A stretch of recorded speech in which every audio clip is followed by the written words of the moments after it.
Hi, my name is Paige. Welcome to my channel. So I promised a walkthrough of everything that I've put in my journal up to this point, but I figured I would start off with my July spreads because they're really cute. And this is still a monthly bullet journal video, but I figured I would include all of the other pages so you can see the first half of the year. But as I said, July, I decided to go with a purple theme. I went to the bookstore near my house and I was looking through their stickers and I found a bunch that were purple and kind of holographic. So I decided to make that my theme. And then when I was putting this together, I didn't really have a plan. So I really wanted to add mountains. So you will see mountains on these pages, and these swirls are kind of supposed to be like the Aurora Borealis, but purple. So purple is the theme. That is about it. So this is what it turned out to be. This is my tarot page. I found this tarot sticker that I thought was perfect for that page. Here are my TBR and check-in pages. So I've put every book that I am kind of hoping to read within the month. It is not a super strict TBR. I just really want to hit the number 25 this month. And here is the check-in that I always include on every single spread. I just move it from month to month and it keeps me on my goals. This is D&D dice sticker, which I thought was really pretty. And this is just a stack of purple books and I really love it. Here is the start of my review pages. I gave myself a bit more than I usually would because I'm planning to read so many books. And again, I had mountains, shooting stars, and I just thought it turned out really simple. I really love cool toned colors, so this one makes me very happy. I have continued my reviews on this page. This is my favorite sticker of the entire one, if you can't tell why. I love it so much. But more mountains, more swirls. And then we move on to my wrap-up page. It's very short and simple. I just wanted something that was quick and easy to accomplish within like an hour or so because I just needed to get this ready. I think I started my bullet journal decorating a day into the month, so I was a little behind, so I wanted something fast. I have this sticker that says manifest it, which is with crystals, and it's really cute. And these are the questions that I decided to ask myself for the month. How is your physical TBR looking? Did you avoid a reading slump? Is work going well still? How was her birthday this year? And by that I mean my grandma's, because it will be 3 birthdays without her officially this year. So it was rough last year. I'm just wondering if I will still be feeling that same way. Did you walk? Walking at the gym is something that I'm planning to do. I just keep giving excuses to myself, and that's really why I have that question there, because I know I will give so many excuses. How was Wisconsin? I will be going there at the end of the month to see my friends. Do I have any upcoming goals for next month? What's on your to-buy list? Right now I honestly need toothpaste, so that's on my to-buy list. And the same question I ask every time, did you go to therapy? I think we know what the answer will be still. Again, with the excuses, I tend to make a lot of them, but I keep these questions here to hold myself slightly more accountable. But let's go all the way back to the beginning so you can see what everything's looking like so far. Alright, nothing changes on these first 2 pages. They're just mostly decoration. These are my goals for the year. I have completed 2. I read 10 new to me authors and I got a physical library card. I went into the library card and I got it. But everything else I am making progress on in regards to the reading goals and personal goals. My content goals are not on par, really. The only thing I'm kind of making progress on is buying a new camera, because I do put money away for that every single paycheck, just so I can hopefully get one by the end of the year. But everything else I'm not really making progress on, so I want to revisit these soon and then write a few more that I might be able to accomplish by the end of the month, or change a couple of these so that they are more achievable by the end of the month. But yeah, that is where I'm at with my goals. And this is my future log of readathons. I have tracked 3 between the first quarter. Then there were a couple in the second quarter, and I have not really looked at not any for the third quarter, but I know that there will be some out. So I will write those down when I get there. I'm not actively seeking out a bunch of them. I'm just seeing if my friends are participating in any, and then I'm adding them here. But I do want to include this in next year's bullet journal just because I like having a space to write them down and remember them. This is my Goodreads goal. I just got halfway, so we are a little over halfway through the year. I'm about 6 or 7 books behind. I'm hoping that within the next couple of weeks, by the end of July, I will be all caught up with this goal and ready to get to 160 books by the end of the year. One thing I am doing though is, if you can tell, there are a few that I have drawn the lines the opposite way. Those are books that I hit the 50% mark and decided to DNF. So then I still am counting them towards my Goodreads goal because I got more than 50%, but I'm signifying them with the backslash, forward slash, whatever way for those on this tracker.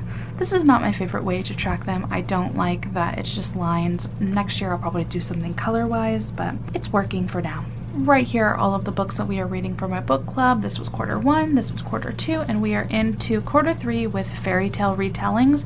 So July we are reading To Kill a Kingdom. The Book of Gothel will be our August pick. In September we will be reading Gilded, which we are very excited for. This one I have made a decent amount of progress on. I feel like I had better ambitions for the book series that I was reading. I really thought I'd be reading much longer ones here, so I know for next year if I do this to give it less space. But here are some of the series that I'm in the middle of. I have been achieving my goal of reading 1 classic per month. I really make that a priority, especially that last week of the month where I scramble and try and read them all within a couple of days, but I have been doing it. So I think besides January, where I might have finished the book on February 1st but still counted it, I have finished 1 classic within the month. Over here are the movies that I want to watch, the shows I want to watch. I have checked off the ones that I have watched, put an X next to ones that I decided to not finish, and I've even been throwing in a couple of movie theater movies that I've seen. So I'm proud of myself with how many movies I've been watching, but I really do need to catch up on some TV shows, that's for sure. Here is my 23 in 2023. This one is much harder to track than I anticipated. I have a digital tracker on Notion to keep track of all of these goals, but it's still hard to remember the dates that I did things if I don't update it immediately, and I am not good at always updating immediately. So this tracker might not make it into next year's journal, but we will see how I feel at the end of the year. These are my books will deconstruct. I have actually been doing pretty decent. I only have 1 more for 2020. I have 4 more for 2021 and only 3 more for 2022. So hopefully I will not have to unhaul any of these books prematurely. This is still my absolute favorite spread of the entire year. I just love how I've laid everything out, and this is my book bracket for the year.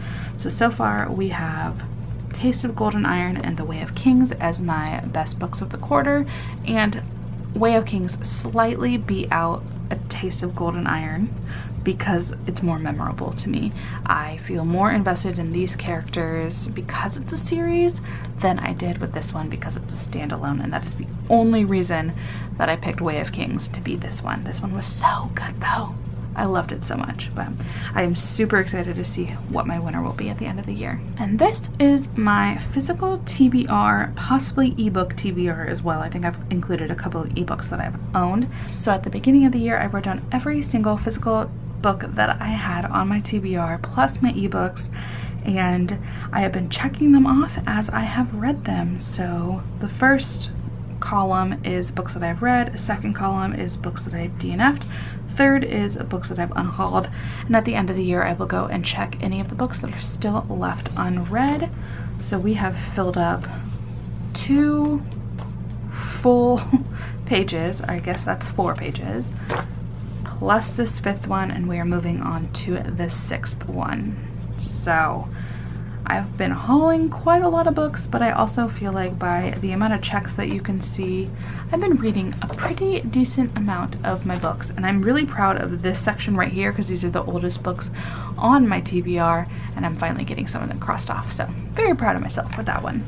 I'm hoping that I will not have to use these last 2 pages though, but knowing me, probably still will. This one has not been changed. This will be answered at the very end of the year on December 31st, so we're just gonna move on past this. This is another one I will look at the very end of the year as well.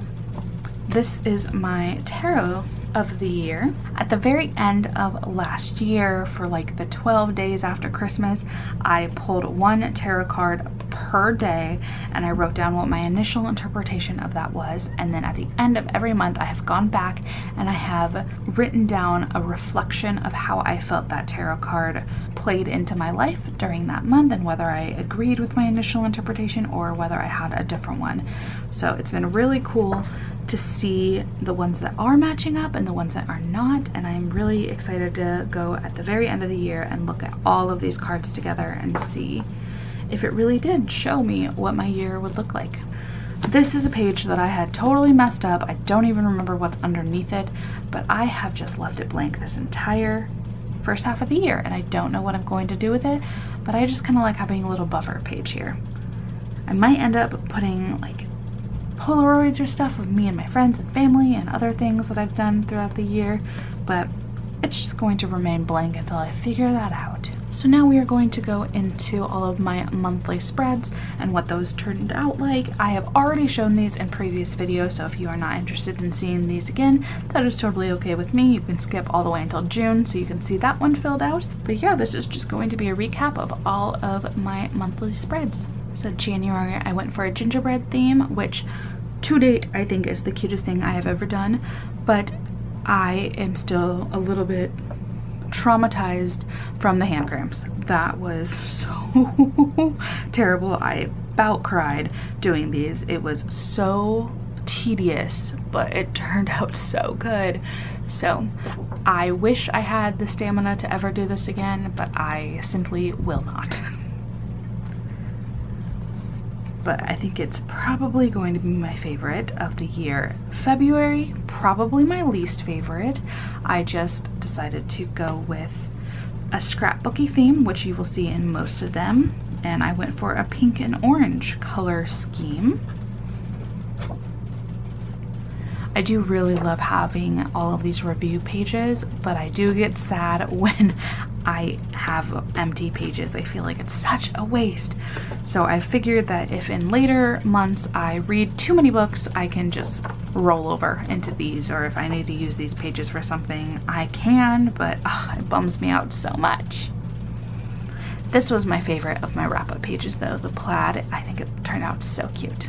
March was a really special one because my friend Ash decided to make me stamps and I had to use them. So she made me book stamps, tarot stamps, stars and moon stamps. So I made an entire tarot themed spread and I loved this one. But I will say, drawing a bunch of rectangles and trying to make them look like tarot cards was a little tricky. Bummed that I never finished this. I really should just print out the one book cover page right there, but I probably will continue to forget that until the end of the year. But yeah, I really enjoyed using my friend's stamps. She's been getting really into it too, so there are some really good ones that I might have to use in future videos if she wants to make me more, because she's getting really talented with these stamps. But yeah, I like this black, gray, gold vibe that I had in this one. It turned out really nice. This is another favorite of mine. I loved using all of these photos and cutout of the circles and everything. So April, I tried to go for a cute animals and rain theme, I think. Browns and greens and stuff. And it really matched the cover of our book club pick of the month, which was really nice. And unfortunately, I had another page that I did not fill out, and it bums me out. Sometimes I just want to read a couple of graphic novels so that I can fill in all of my pages, but it is what it is. I just really liked how this one, the colors all went together for me. May was another fun one. It was a sunshine theme, and it just so happened to be during the time of Escape the Readathon, so I made a little map of different doors throughout the haunted house, and it was just a really fun time to fill this out. I felt super motivated and excited to be reading in May, so I feel like that reflects in all of these too. And here's my wrap up for May. And what's going on here? Oh, it's because there's 2 pages right here. So June, I had tried to do a different theme and ended up covering it up with this blue paper right here. So this is what June turned out at the end of the month. I really ended up loving how these colors look together. I just wish I would have done a little bit more with the blue paper. Cutting it out in more interesting shapes or something would have been nice. This was my TBR and Tarot Readathon, 2 pages. I mostly completed the Tarot Readathon, but I had a couple of prompts that I was not able to get to. I ended up DNFing my book club pick, so I didn't write very much about it. And here are my review pages. And again, I left one blank, and that just bothers me. So I feel like I've wasted at least 6 or so pages in this bullet journal so far, which I don't know how to fix for next year, but I guess we will see. And here is my wrap-up page for June. If you want to pause and read any of my answers, if you can read my handwriting, that is it. Brings us all the way back to July. So let me know which of the monthly themes you liked the best. I think gingerbread is my number 1 for sure. Number 2, I honestly have to go with April, I think. Oh, maybe March. I really liked the tarot, but I loved these vibes in April. So I think March, April, and January were my best of the year so far. You let me know what you think in the comments though, and let me know if you have any other ideas for future ones in August, September, October, November, December, because so far I have nothing on my mind for what I'm gonna do with those. But I'm gonna end this video here. My ceiling is annoying me with how much it's rattling, so I'm gonna get out of here, let you go. Thank you so much for watching, and if you have watched every single one of these videos so far this year, you are a real one, and I appreciate you so, so much. And I will see you in August for my next one. Thank you for watching. Bye.